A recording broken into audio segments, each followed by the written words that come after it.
Muy buenas y bendecidas noches, días o madrugadas, donde sea y cuando sea que nos estés escuchando. Esto es Vox Veritatis, la voz de la verdad, que resuena desde el corazón de la Iglesia Católica para cada rincón del mundo hispano.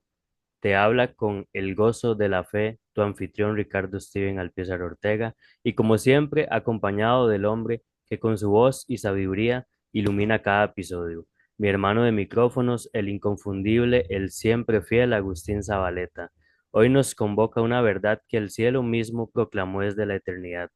Un dogma que no es adorno, sino cimiento. No es privilegio vacío, sino signo de victoria anticipada, la Inmaculada Concepción de la Virgen María. Y como dice la Escritura en Lucas 1:28, con la traducción majestuosa de la Torre Samat, Dios te salve, llena de gracia, el Señor es contigo, bendita tú eres entre todas las mujeres, porque quien está llena de gracia no tiene lugar para el pecado. Y para desarrollar este sublime tema, tenemos el honor de recibir a una joven llena del amor de Dios, desde la parroquia de María Reina en la Sexta Vicaría Episcopal de la Arquidiócesis Primada de México, estudiante de nutrición y servidora del reino, con nosotros la apasionada defensora de la Virgen, Sara Hernández. Prepárate porque lo que estás por escuchar no es solo conocimiento, es fuego mariano que arde en lo más puro del dogma católico. Y como siempre, vamos a iniciar con la oración como se debe. Nos ponemos en presencia del Padre, del Hijo y del Espíritu Santo. Amén. Ven Espíritu Divino, manda tu luz desde el cielo, Padre amoroso del pobre, don en tus dones espléndido, luz que penetra las almas, fuente del mayor consuelo. Ven dulce huésped del alma, descanso de nuestro esfuerzo, tregua en el duro trabajo, brisa en las horas de fuego, gozo que enjuga las lágrimas y reconfortan los duelos. Entra hasta el fondo del alma, divina luz, y enriquecenos. Mira el vacío del hombre si tú le faltas por dentro. Mira el poder del pecado cuando no envías tu aliento. Riega la tierra en sequía, sana el corazón enfermo, lava las manchas, infunde calor de vida en el hielo, doma el espíritu indómito, guía al que tuerce el sendero, reparte tus 7 dones según la fe de tus siervos, por tu bondad y tu gracia, dale al esfuerzo su mérito, salva al que busca salvarse, y danos tu gozo eterno. Amén.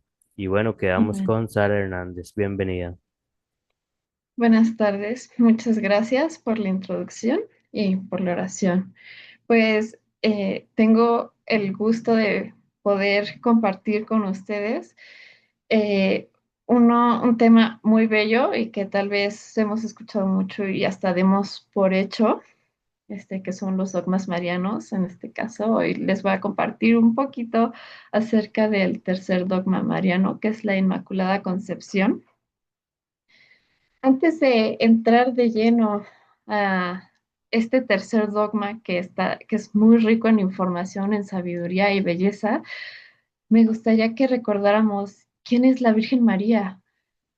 Es esa doncella judía elegida por Dios de unos tal vez 16 años cuando recibe la visita del arcángel Gabriel, hija de San Joaquín y Santa Ana, cuya genealogía la podemos encontrar en el Evangelio de San Lucas.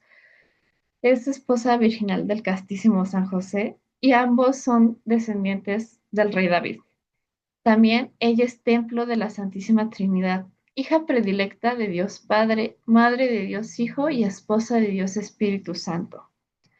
Ahora bien, antes de entrar otra vez de lleno al tercer dogma, eh, conozcamos un poquito qué es un dogma.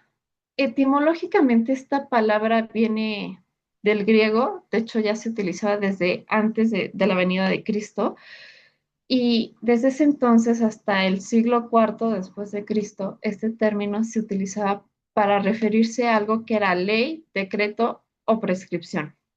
A partir del siglo IV o cuarto, la concepción de este término cambia gracias a San Cirilio de Jerusalén y San Gregorio de Nicea, quienes lo empiezan a utilizar para referirse a verdades reveladas. Y a partir del siglo V fue adoptado este sentido por la gran mayoría de los cristianos, sobre todo los autores, y es el sentido que hasta hoy seguimos utilizando. El dogma es una verdad revelada por Dios y enseñada por el magisterio de la Iglesia, quien tienen la misión de cumplir con tres mandatos que Jesús le asignó: enseñar, santificar y gobernar. Estas verdades han de encontrarse en las Sagradas Escrituras y en la santa tradición de la Iglesia Católica, que en su conjunto constituyen el Depositum Fidei, o, como lo conocemos en español, el depósito de la fe. Así que, por tanto, quien no acepte estas verdades reveladas en los dogmas queda separado de la Iglesia Católica, quien es depositaria de la fe y conforme a lo establecido en el Concilio Vaticano I en 1870. Para llegar a un dogma se constituyen tres fases. La primera se puede dar por la fe del pueblo, o sea, por piedad del pueblo, o para poder combatir alguna herejía. La segunda es cuando ya se empieza a investigar teológicamente y empiezan todas estas discusiones alrededor de esta fe. Y hasta la tercera etapa es cuando se proclama esta verdad de fe. El dogma, en el dogma se pueden distinguir dos partes. Una que es la verdad y la segunda es la fórmula con la que la verdad es expuesta. Aquí la fórmula con la que se expone la verdad es susceptible a evolución, mas la verdad contenida en ese dogma o en esa fórmula no lo es, puesto que esta verdad es absoluta e inmutable. La definición y proclamación de un dogma tiene un significado muy profundo para la Iglesia y para todo el mundo. Ya lo diría un sacerdote, el padre Demetrio Lizardo: todos los dogmas católicos trascienden el marco de la especulación pura y tienen profundas y extensas consecuencias en la vida práctica y social. Si así no fuera, sería tan solo doctrina y no vida en el cristianismo. Y también el Papa Juan Pablo II nos recuerda que conservar el depósito de la fe es misión que el Señor encomendó a la Iglesia y que ella realiza en todo tiempo. El misterio de María compromete a todo cristiano. Por ello es fundamental tratar de despertar la inquietud por el estudio de la doctrina mariana, y dentro de esta se incluye el estudio de los dogmas marianos. Digamos que en este sentido a esto se le llamaría teología mariana o mariología. Y la mariología es un campo de investigación teológica muy particular. En ella, el amor del pueblo cristiano a la Madre de Dios ha intuido a menudo con anticipación algunos aspectos del misterio de la Virgen, atrayendo hacia ellos la atención de teólogos y pastores para poder llegar finalmente a la proclamación de esta verdad de fe. Así, los dogmas marianos también están muy relacionados con la liturgia, puesto que en todos los sacramentos son consecuencia de la maternidad de Jesucristo, de la materialidad, que es la encarnación de Jesucristo. Hasta el momento llevamos proclamados 4 dogmas. Estamos viendo que se proclame un quinto, pero hoy, en esta hora, en este lugar particular, vamos a hablar sobre el tercero, que es la Inmaculada Concepción. Ya desde la antigüedad, muchos escritos de los padres de la Iglesia expresaban esta verdad de fe y lo defendían, tuvo sus defensores. Si Jesús, siendo Dios, se encarnó de la Virgen María, entonces era adecuado que ella estuviese completamente libre de pecado, puesto que no podía en ningún momento presentarse como su enemiga, o sea, no podía tener mancha alguna que la pusiera en contra de su propio creador. Esta discusión teológica inició a partir de las discusiones que tuvo San Agustín de Hipona sobre el pecado original, para poder contestar y combatir la herejía pelagiana que en ese entonces estaba dando. Esta polémica después se prolongó por siglos y poco a poco abrió el campo para afirmar algo que pues ya el pueblo creía: que la Madre de Dios pues no pudo tener mancha alguna, ni pudo haber sido su enemigo, su enemiga, ni por un instante. De hecho, la fiesta litúrgica de la Concepción Inmaculada de María, ya se celebraba en el Oriente, incluso sin precisión dogmática.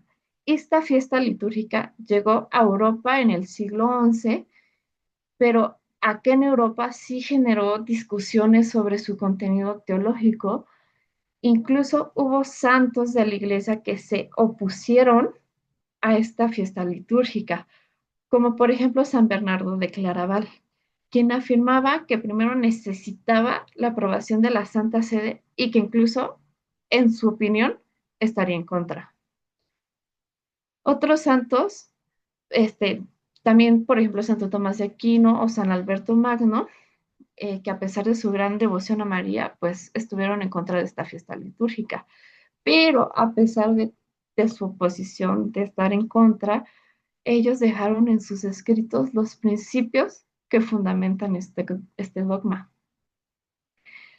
Años después, en el Concilio de Basilea, se definió que todos debían aceptar la concepción inmaculada de María, pero como no contó con autorización papal, pues no se pudo de hablar de un dogma definido. Años después, en 1476, con el Papa Sixto IV, afirma y recomienda por primera vez esta fiesta. Y posteriormente, en un escrito, no me acuerdo si era encíclica o carta, prohíbe que se tilde de herética la doctrina de la Inmaculada. Y así siguieron las investigaciones teológicas hasta que en el siglo XIX se proclama por fin la Inmaculada Concepción.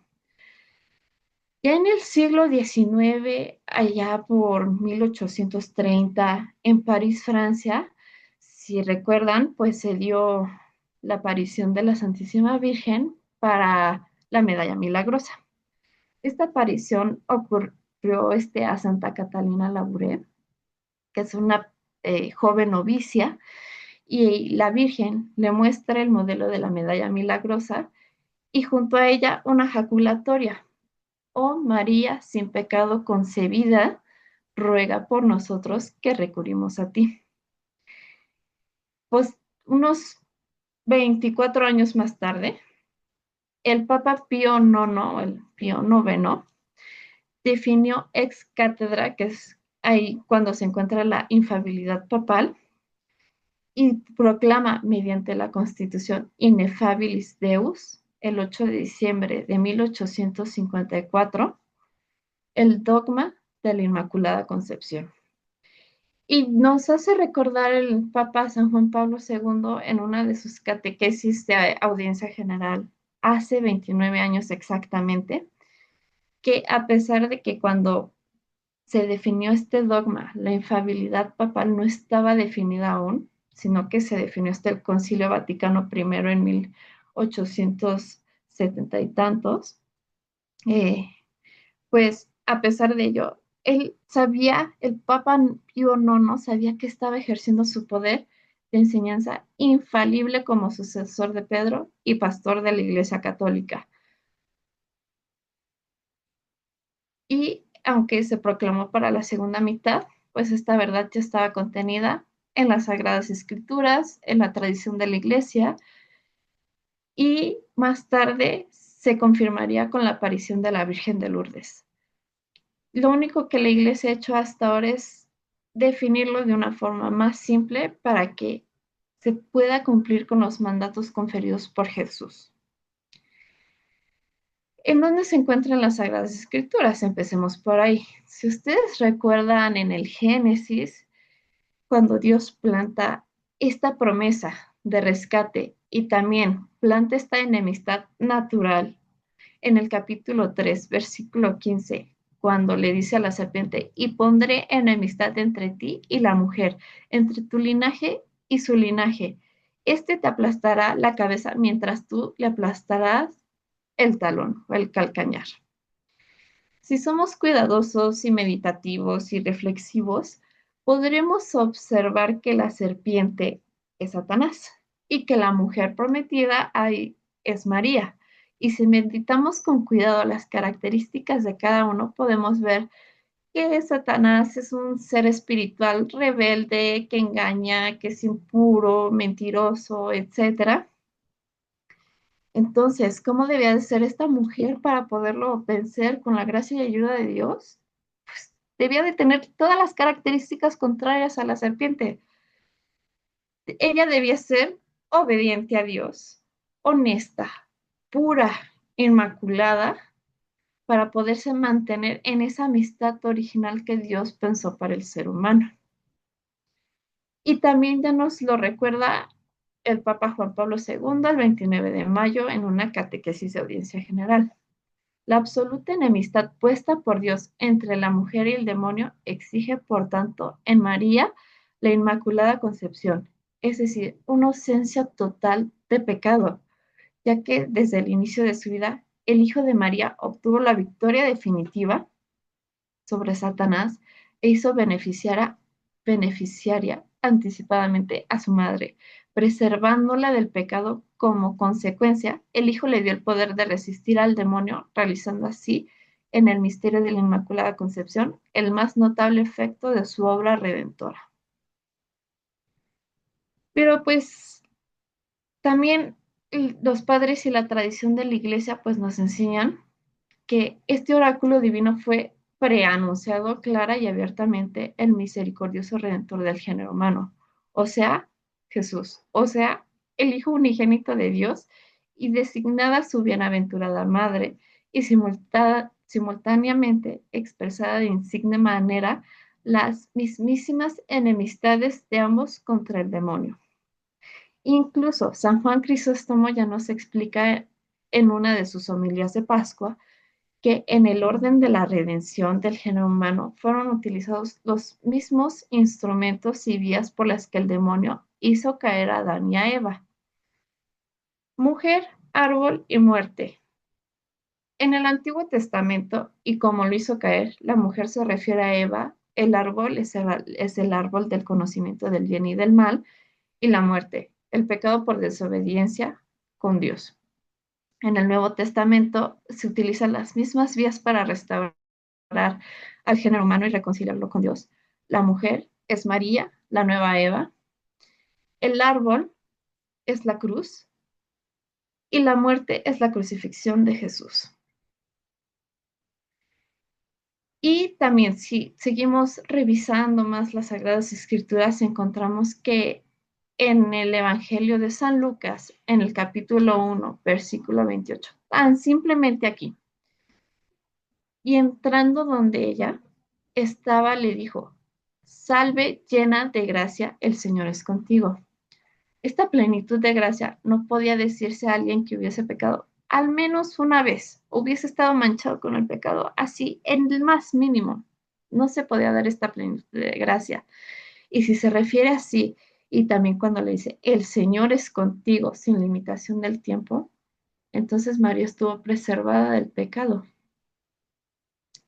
Ahora bien, este dogma, pues no solamente, como ya vimos, se encuentra en las Sagradas Escrituras, también logra confirmarse con las apariciones de Lourdes.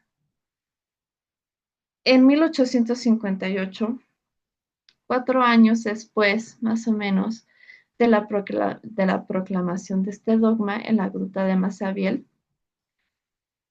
en la 16ª aparición, cuando Santa Bernadette Soubirous le pregunta su nombre, ella se identifica como la Inmaculada Concepción. Yo soy la Inmaculada Concepción.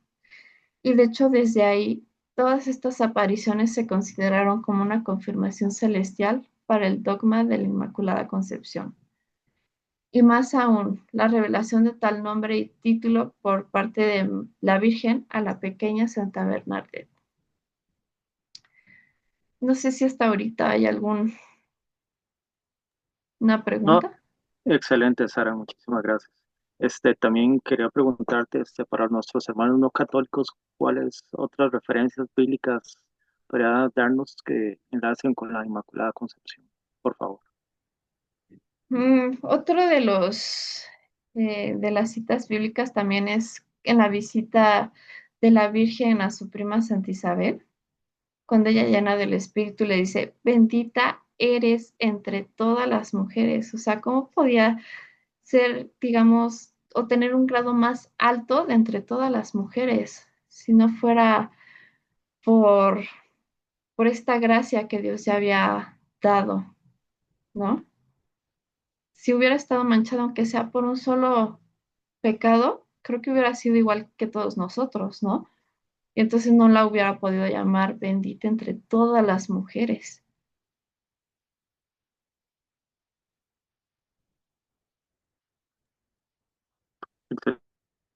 Excelente, muchas gracias, Sara.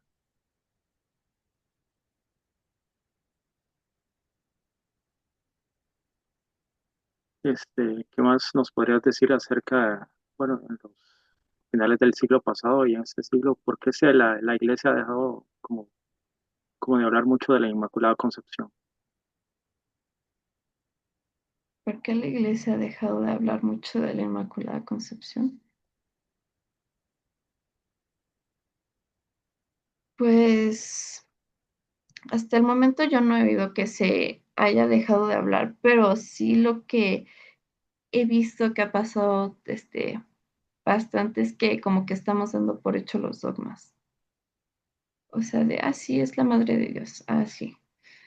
Sí, fue concebida sin pecado original, pero pues particularmente no me ha tocado oír que se deje de hablar de cualquiera Bueno, de sí, tal estos vez, dogmas. sí, más bien mi pregunta fue errónea, más bien en el sentido de que no hemos enseñado, no se ha profundizado en la enseñanza y en ¿cómo se llama? De la Inmaculada Concepción. Y mil disculpas ahí. No te preocupes. Mm, no sé, siento que es también una situación de crisis que está viviendo la iglesia. También he notado mucho que ahora la formación que se les da, pues en los diferentes cursos que se brinda en las diócesis, en las arquidiócesis, se han enfocado mucho nada más a enseñar lo que ha ocurrido a partir del Concilio Vaticano II en adelante. Entonces, pues sí, lo que es el Concilio Vaticano II no toca mucho estos temas.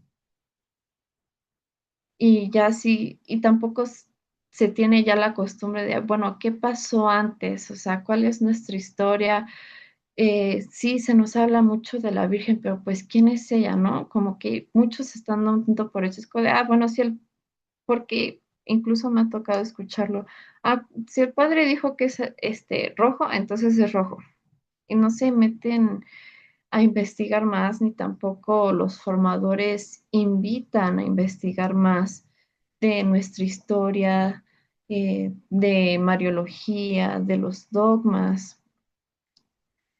Incluso en este sentido, creo que una puerta que sí realmente da pie a tener como este sentido de búsqueda, como ya lo mencionábamos antes, pues de incentivar a los cristianos, es la consagración a la Virgen, que como menciona también San Luis María Griñón de Montfort, pues la consagración a la Virgen también te abre muchas puertas y también empieza la curiosidad de, bueno, ¿qué pasó? ¿Quién es?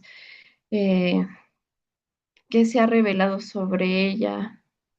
Porque incluso muchos teólogos han dicho primero, o sea, tal vez María no es tan conocida porque primero se tenían que asentar bien las bases de quién es Jesús y ya después ella, o sea, quién es María y creo que ya estamos en esos tiempos.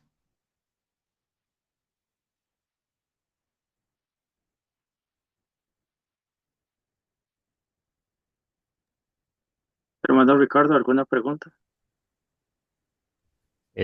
No, la verdad es que ha estado demasiado edificante el tema y un pequeño dato es que, bueno, en el pueblo de Israel, por ejemplo, Isabel era mucho mayor que María y entonces, por lo tanto, no se reverenciaba a una menor, pero Isabel al María entrar se llenó del Espíritu Santo y la reverenció y le, bueno, ¿verdad? Todo lo que le dijo. bendita eres entre todas las mujeres y todo, estaba totalmente llena del Espíritu Santo al María atravesar lo que es la puerta.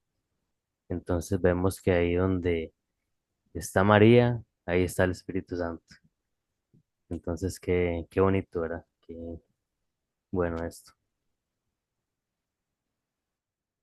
Sí, incluso la piedad popular siempre es como esta lógica de, bueno, si la tierra que Jesús pisó es santa y la llamamos tierra santa, pues cuánto más fue el vientre que lo llevó, ¿no? De donde él se pudo encarnar. Entonces María es santa y para ello, pues, debió de mantener esa amistad original.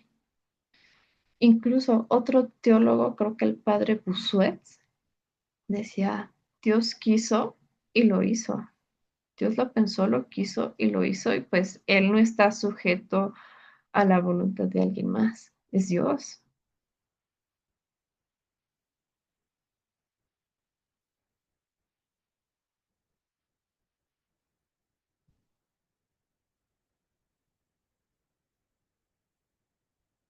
No sé si tengan alguna otra pregunta.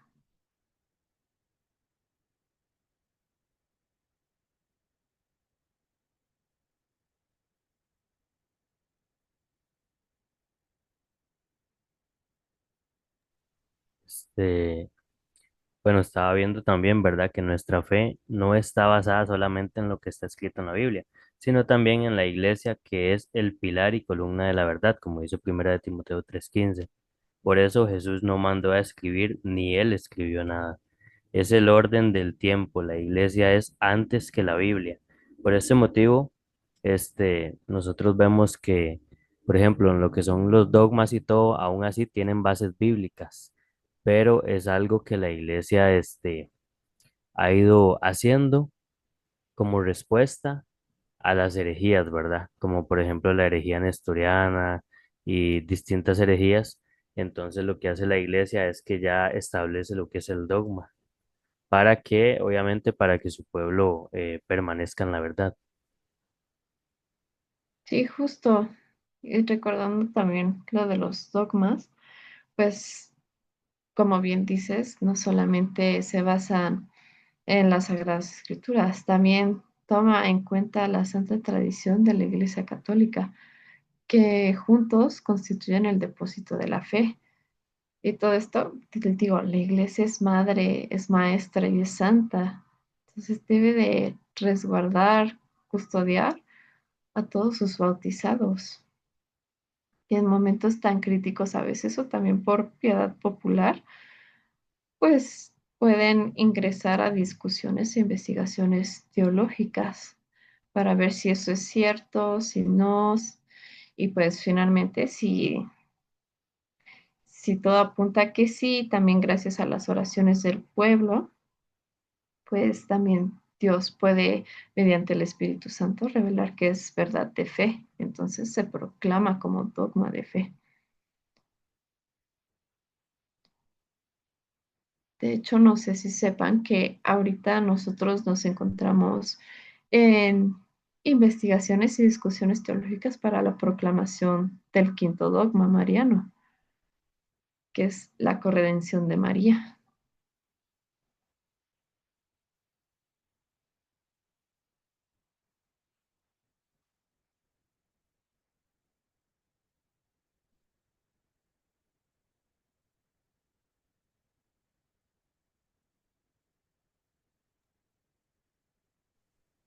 Y Pues, esperemos que se apruebe la corrección mariana, porque es un dogma. Hablamos cuando estuvimos hablando de la Virgen de los Dolores con nuestra amiga Esther Ramírez. Ha sido un poco más, bueno, complicado de lo que siempre ha sucedido por muchas razones, pero y esperemos en Dios que se pueda dar. sí, pues ahí seguimos y solamente con las oraciones de la iglesia es como vamos a poder conseguir que se apruebe este quinto dogma. De hecho, también esa es otra condición, o sea, bueno, más que condición, Dios concede esta verdad, estas revelaciones de fe, gracias a las oraciones de toda su iglesia y también para poder guiar y mantener a su iglesia. Y todos estos dogmas, pues ahorita van a ayudar muchísimo para el triunfo del Inmaculado Corazón de María, Qué ¿no? importante, ¿verdad? Esto bueno, de que ya pronto, de Dios primero, ¿verdad? Ojalá todo salga bien. Esto del dogma de la corredentora, María Corredentora. Hace poco, de hecho, un muchacho en Instagram me dijo que si le podía ayudar con que por qué nosotros decimos que María es corredentora. Entonces, yo ahí le comenté un poquito, ¿verdad? ¿Por qué? Y bueno, aprovechando este espacio, yo le di a entender algo así. El término corredentora proviene del latín cum redimere, es decir, redimir con. No es igualdad de poder, sino unidad en el sufrimiento, en la obediencia y en el amor. María coopera dependiendo de Cristo, subordinada a Él, pero realmente participando. Como en Génesis 3:15, Dios le dice a la serpiente, pondré enemistad entre ti y la mujer, entre tu descendencia y la suya. Ella te aplastará la cabeza. Aquí ya se profetiza la alianza entre el Redentor y su madre, el Mesías y la nueva Eva, disculpen. Lucas 2:35. Simeón a María, y a ti misma una espada te atravesará el alma. Entonces María no solo observa, ella sufre con él. La redención pasa también por su corazón traspasado. Entonces, bueno, igual hay muchos más versículos, ¿verdad? Que están a favor de esto, de lo que es la corredención. Justo. Y también ya yo he oído que ya teólogos dicen, pues lo que vivió Jesús físicamente, María lo vivió místicamente. Y tan simplemente digo, mm, ay, sí, creo que las discusiones e investigaciones teológicas quedan a nuestros pastores, pero tan simplemente en la película de Mel Gibson logramos ver cómo se dio esta corredención, ¿no? Jesús lo pasó físicamente, pero vemos todo el dolor y sufrimiento también en María.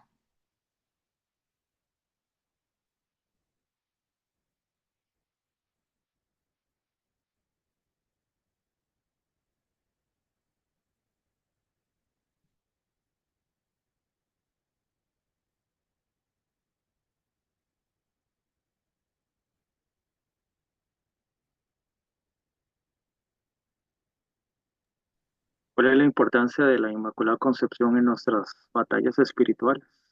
Ujú.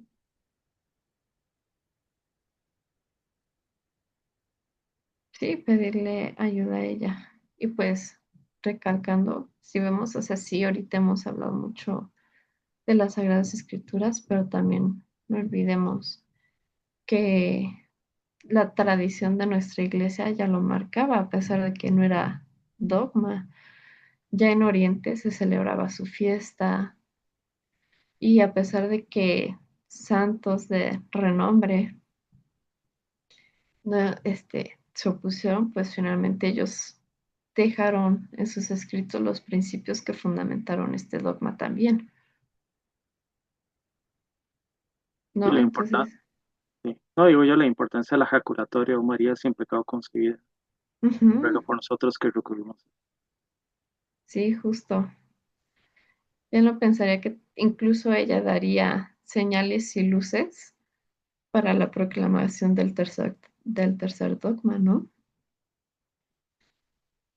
Entonces, como vemos, pues aquí está guardada la tradición de la iglesia, o sea, no solamente es basarnos, es que como nada más nos estamos basando en Génesis y en el Evangelio de San Lucas y en otros pasajes bíblicos, pues entonces lo proclamamos, ¿no? Sino también, como vemos ya a lo largo de la historia de la iglesia, y que sí, también San Agustín de Hipona lo dijo, y que sí, San Bernardo de Claraval, Santo Tomás de Aquino, incluso en su aparición de la medalla milagrosa, pues ya había señales y luces, ¿no? Que revelaban esta verdad de, pues, María es madre de Dios y no pudo haber sido su enemiga.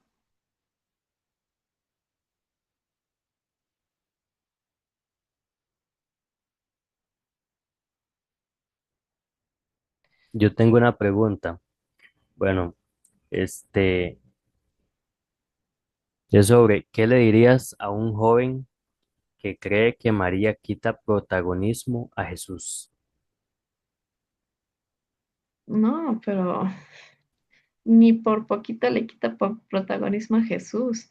De hecho, siempre ella está buscando la forma de llevar a todos a Jesús. Tan simplemente si vemos en su cántico del Magnificat, no es como que ella se esté alabando de, ah, sí, yo soy lo mejor. No, tanta fue su humildad que reconoce que Dios ha hecho grandes obras en ella, a su alrededor, a su pueblo y que todo eso debe de, de exaltar más a Dios, de darle mayor gloria, incluso en el pasaje de las bodas de Caná, cuando o sea, cuando ella se entera o le piden ayuda a ella, así de, ya se acabó el vino, o sea, no tenemos ya que servirle a los invitados, no les dice, ah, sí, ahorita yo lo voy a hacer, no, va con Jesús y le dice, ya no tienen vino, o sea, ella es como el camino, incluso San Luis María Griñón de Montfort lo dice, el mejor camino y el de mayor perfección y el más rápido para ir a Jesús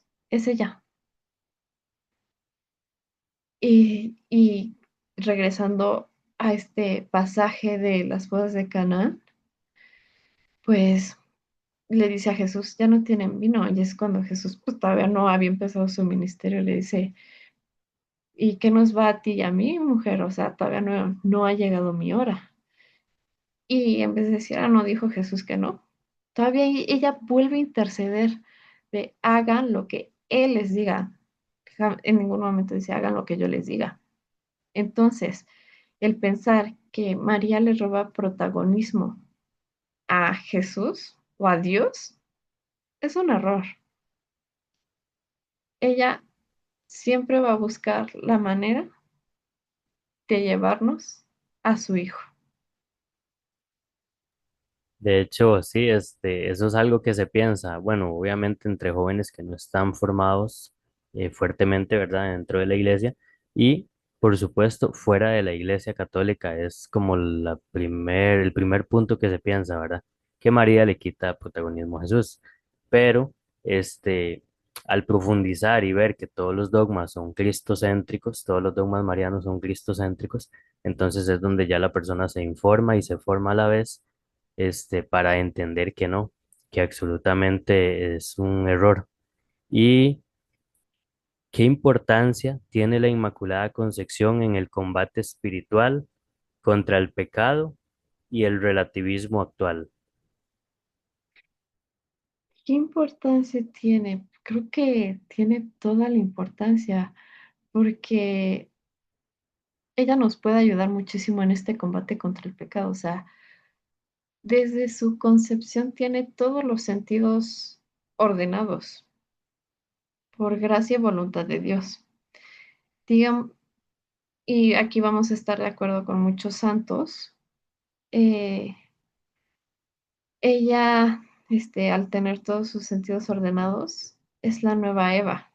O sea, ella tiene la amistad original con Dios y a través de su vida, de la vida que mantuvo junto a Jesús hasta el final, pues ella más que nadie conoce lo fuerte que pueden ser las tentaciones, los pecados, pero por sus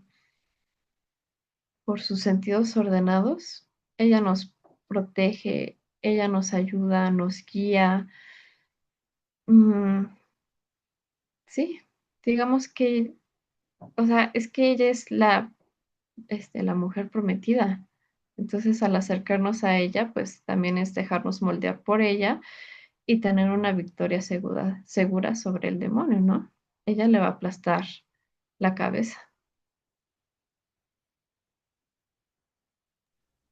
Y bueno, ¿qué reto espiritual le dejarías a los oyentes después de este programa? qué reto. Tal vez el mayor reto que se sigan formando y que cumplan lo que ella ha pedido, que creo que es más sencillo de lo que pensamos. Eh, Rezar mínimo un rosario al día. Ahí uno medita todos los misterios de Jesús y también se fortalece espiritualmente. Y que también cada que tengan oportunidad puedan ir a misa o adoración eucarística, ¿no? Creo que la formación es lo que te da también forma de defenderte ante los ataques que hoy se buscan, que más que ataques físicos o así, ahorita el combate está en la parte intelectual, como podemos ver en la sociedad actual, que hay muchas ideologías, mucho marketing donde se manipula la visión de la gente y así.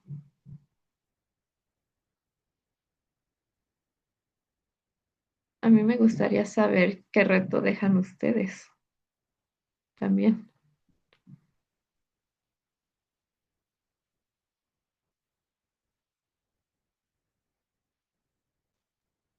Yo siento que sí, lo que vos decías, por lo menos el rezo del rosario todos los días, es un arma espiritual que la Virgen Santísima nos dejó. Este, Invocarla para pedir su intercesión y su protección maternal. Con las jaculatorias, oh María sin pecado concebida, ruega por nosotros que siento yo que a veces nos olvidamos en los momentos de tentaciones de invocar su nombre y su inmaculada concepción, que eso el demonio le enoja mucho. Justo. Qué bueno que tocaste esta parte, me gustaría añadirla.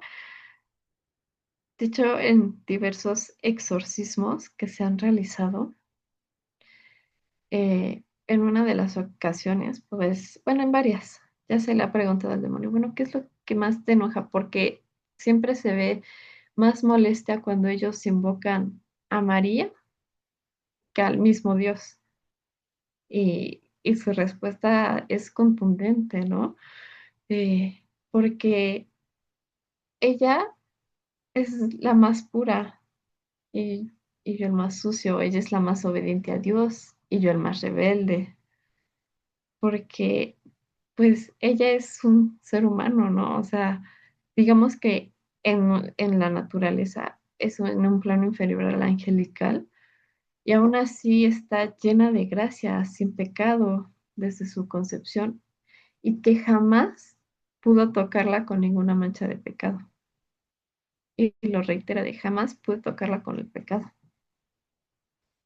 Incluso por eso también los exorcistas recomiendan consagrarse a María, porque si María está ahí, el demonio no se va a poder acercar. Y es un refugio seguro para los bautizados.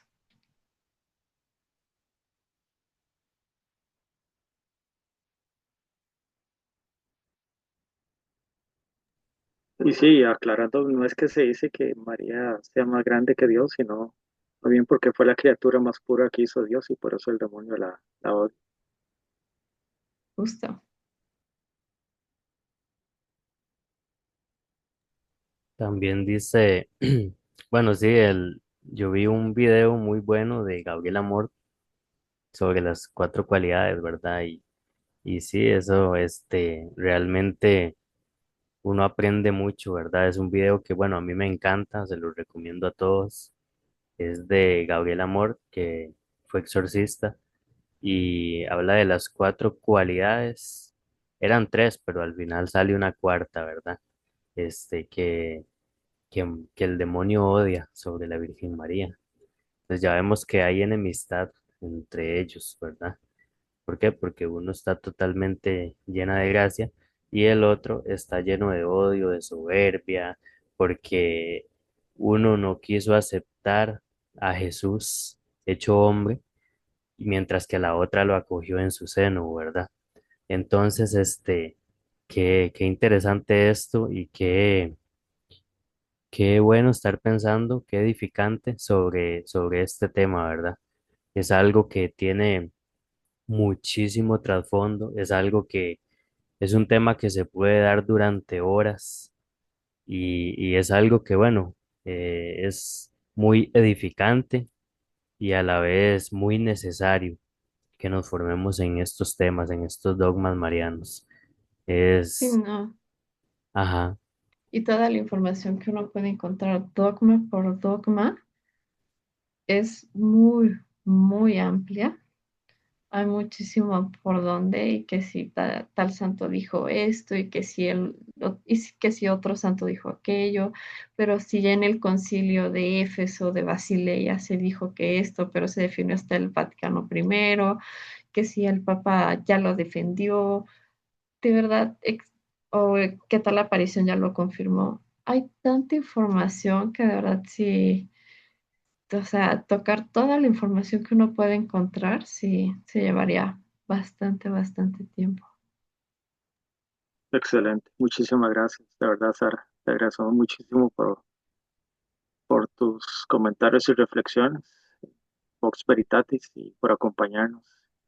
No hay de qué. Muchas gracias a ustedes por esta oportunidad y aunque fue tal vez muy poco, pues espero que haya sido realmente edificante o que por lo menos haya encendido esta, se haya sembrado esta semillita en cada uno de los oyentes de este canal, Vox Veritatis, y que también después ellos tengan la curiosidad de ir a buscar ahí en toda la riqueza que la iglesia tiene y que jamás uno va a terminar de encontrar información sobre algún tema en particular para que se puedan formar incluso por cuenta propia. Muchísimas gracias, de verdad. Que Dios te bendiga. Y si nos puedes regalar la oración final, por favor. Claro que sí. En el nombre del Padre, del Hijo y del Espíritu Santo. Amén.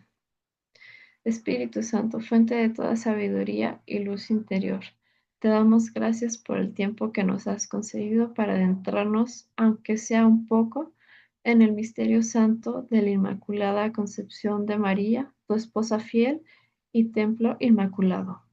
Gracias por abrir nuestros entendimientos, por tocar nuestros corazones y fortalecer en nosotros el amor a la verdad revelada. Haz que lo aprendido no se quede en la mente, sino que transforme nuestras vidas y aumente nuestra fe. Virgen de Lourdes, Madre pura y siempre Virgen, tú que te apareciste a Santa Bernadette Soubirous como la Inmaculada Concepción, intercede por nosotros para que vivamos en la pureza del alma, con humildad y confianza en el amor de Dios.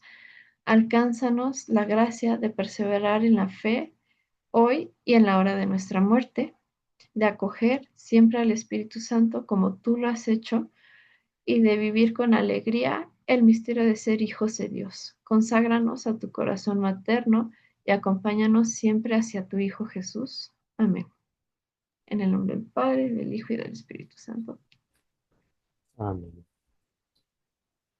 Y así, queridos oyentes de Vox Veritatis, hemos navegado junto a las aguas cristalinas de un dogma que no solo ilumina a María, sino que revela el rostro misericordioso de Dios, que preparó a su madre desde antes de nacer para ser purísima, santa e inmaculada.